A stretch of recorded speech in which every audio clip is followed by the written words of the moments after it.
Բարև ձեզ սիրելի հայրենակիցներ, ձեզ ենք ներկայացնում այս տարվա մայիս ամսվա եղանակակլիմական պայմանների կանխատեսումը եւ այսպես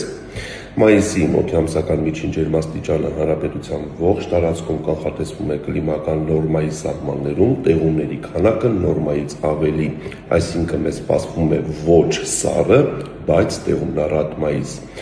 Ուզում եմ հիշեցնել, որ մայիսը հանրապետության տարածքում տարվա ընթացքում ամենախոնավ ամիսն է եւ տեղումները հիմնականում մայիսին դիտվում են երեկոյան ժամերին եւ գիշերը։ Ի տարբերություն ապրիլ ամսվա զգալիորեն կկրճատվեն սուր օդային հոսանքների ներթափանցման դեպքերը։